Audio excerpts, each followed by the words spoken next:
धनंजय मुंडेंच्या अडचणी सध्या कमी होण्याचं नाव घेत नाहीये। सरपंच संतोष देशमुख हत्या प्रकरणात धनंजय मुंडे यांच्या अतिशय जवळचे आणि विश्वासू असलेले वाल्मिक कराड सध्या कस्टडीत असताना न्यायालयाने करुणा शर्मा यांच्या बाजूने निकाल देत धनंजय मुंडे यांना झटका दिला होता। करुणा शर्मा अर्थात करुणा मुंडे या धनंजय मुंडे यांच्या पत्नी हे कोर्टाने मान्य केलं आणि त्यानंतर करुणा मुंडेचं कमबॅक झालं असं म्हणायला काही हरकत नाही। आता पुन्हा एकदा करुणा मुंडे यांनी वाल्मिक कराड आणि धनंजय मुंडे यांच्यावर गंभीर आरोप करून महाराष्ट्राच्या राजकारणात खळबळ उडवली आहे। वाल्मिक कराड यांनी मला काही महिन्यांपूर्वी बाथरूमला येईपर्यंत मारलं होतं, पण आता तुरुंगात सडत आहे। तो आता आयुष्यभर तुरुंगातच सडणार आहे असं वक्तव्य करुणा शर्मा मुंडे यांनी केलंय। वाल्मिक कराड हा 2 पैशांची किंमत नसलेला गुंड आहे। त्याने मला 8 महिन्यांपूर्वी मारले होते। मला बाथरूमला येईपर्यंत तो मला मारत होता। ते म्हणतात ना, या राजकारण्यांनी न्याय केला नाही तर देव न्याय करेल। वाल्मिक कराड यांनी मला मारून 8 महिनेही झाले नसतील, आता तो जेलमध्ये सडतोय।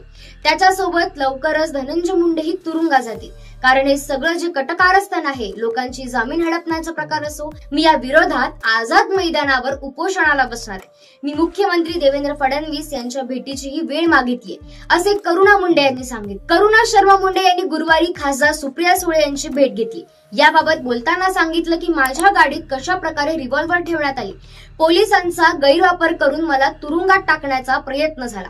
अजित पवार गटात भ्रष्ट मंत्री बसले, ते मला दाखवायचंय। याबाबत मी सुप्रिया सुळे यांना सांगितलं। धनंजय मुंडे यांनी पुण्यातील ज्या लोकांची जमीन खाल्ली आहे त्यांना घेऊन मी सुप्रिया सुळे यांच्याकडे गेले होते। सुप्रिया सुळे यांनी या सगळ्यांचा पाठपुरावा करण्याचे आणि मला मदत करण्याचे आश्वासन देखील दिले असं करुणा मुंडे यांनी सांगितलं। जिल्हाधिकारी कार्यालयात डीपीसीची बैठक होती, त्यावेळी जिल्हाधिकारी उपस्थित होत्या। तिकडे वाल्मिक कराड आणि धनंजय मुंडे होते। तिकडे मला पोलिसांसमोर वाल्मिक कराडने मारले। ते सीसीटीव्ही फुटेजही धनंजय मुंडे यांनी पोलिसांचा वापर करून मला मिळू दिले नाही असा आरोप देखील करुणा मुंडे यांनी केलाय। धनंजय मुंडे यांचा राजीनामा आधी झाला असता, कारण शरद पवारांनी मला 4 ते 5 वेळा फोन करून बोलावलं होतं, परंतु अजित पवारांनी काहीतरी केलं आणि शरद पवार साहेबांनी मला वेळच दिला नाही असा दावा करुणा मुंडे यांनी केला।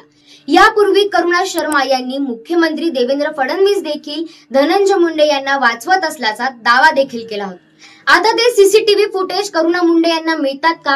हिंसाचार प्रकरणी धनंजय मुंडेंना शिक्षा होते आणि त्यांचा राजीनामा घेतला जातो का, हे पाहणं सगळ्यात महत्वाचं असणार आहे। यावर तुम्हाला काय वाटतं आम्हाला कमेंट करून नक्की सांगा आणि व्हिडिओला शेअर करायला विसरू नका।